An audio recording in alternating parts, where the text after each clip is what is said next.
Iraq's war's hidden crisis. Hello everyone, I'm George Thomas. And I'm Wendy Griffith.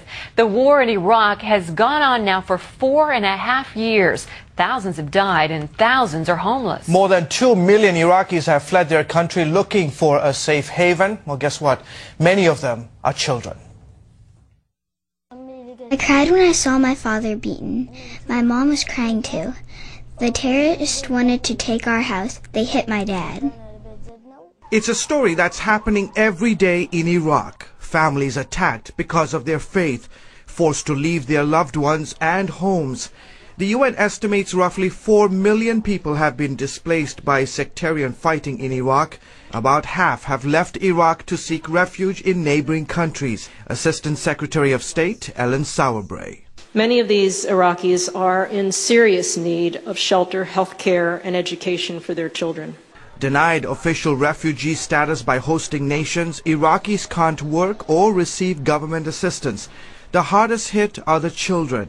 Many suffer from post-traumatic stress, have nightmares and fear they'll be taken from their families. Refugee children also suffer from stunt growth and anemia because of their poor diets. But these refugees are not completely abandoned. Religious groups, including Middle East Christians, are helping them find food and shelter. The involvement of churches in the communities where refugees resettle is so important to their ability to integrate. I've seen many wonderful situations where churches adopt refugee families. About 40% of all Iraqi refugees are Christians, and while local churches are helping their brothers and sisters in Christ, they're also showing God's love to Muslim refugees. We came here to Jordan. After a few days, we arrived and the church came to help. With mercy from God, we stayed in the church. Heavenly mercies helping these families endure a hell on earth. And joining us now is Craig Jaggers of the Christian Humanitarian World Vision. Craig, thanks for being on the broadcast. What is the future for these refugee children? So this is one of the, as you mentioned, largest and fastest growing refugee crises in the world. And it's also one of the most forgotten and unrecognized. Every month, around 60,000 Iraq refugees are fleeing the country, leaving behind their belongings, their possessions, their livelihoods, and the communities that they have spent so many years in. Unfortunately, they face an uncertain future as they flee to countries like Jordan, Iraq, Syria, even Egypt, Lebanon, and Turkey. Craig, many of these refugees that are fleeing from Iraq are Christians. Do they face any particular problems with the fact that they are Christians? Well, understanding the context in which they have fled is very important to understanding the situation.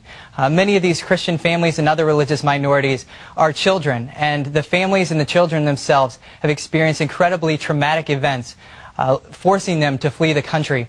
Once they arrive in these countries, they face a bleak existence. Many of the families are trapped and hidden away in rural communities and also urban centers.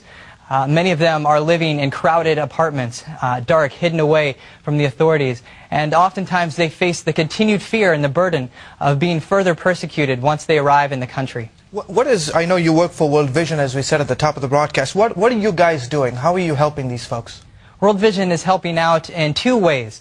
Over the last 6 months, we've been able to meet the needs of around 20,000 Iraq refugees.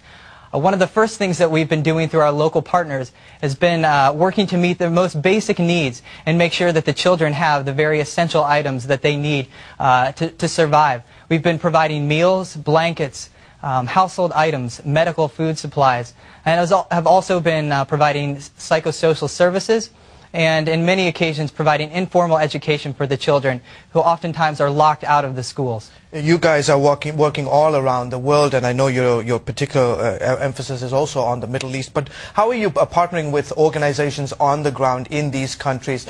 Tell us a little bit about those organizations. Sure. Our local organizations are critical to the work that we do. Many of these organizations have been in country in Jordan, where we have been working most closely for many, many years in our local congregations and organizations. These organizations have the opportunity and the ability to really reach deeply into the community because of the relationships they already have and having lived there for so many years. They serve a really unique perspective and the opportunity to reach into these hidden communities, places where it's not easy to identify who these children are and who these families are that are coming. And so their local partnership is critical to the work that we're doing in providing meals for families and offering informal education to the children. Craig, is there any sort of prejudice between, say for example, an Iraqi moves to Jordan? Is there tensions between Jordanians and Iraqis at all? Do you sense this? What we're most concerned about, we haven't experienced or documented some persecution that's been going on, although certainly that may be the case. But what we found is the most critical need and critical concern for many of the Christians and other religious minorities that have fled to Jordan and Syria and other places like this are those very basic things. Children are not able to access schools and are being locked out. They're trapped. They can't go forward and they can't go back to Iraq. I think of one particular boy, a 9.5-year-old, his name is Fawaz. Each day, he is such an example of what happens all across Jordan. Each day he packs his backpack, and sets it by the door with the hope that he might be able to go to school one day. This is just one child for many, and so they feel trapped and hidden. And the greatest concern for many of these, once they have fled the traumatic experiences that they have gone through in Iraq, are just making sure their basic needs are met, that they have a home, the meals are on the table, things of that nature. Wonderful. Craig Jaggers of World Vision, you guys are doing fantastic work. Keep up the good work. Thank you for your insights.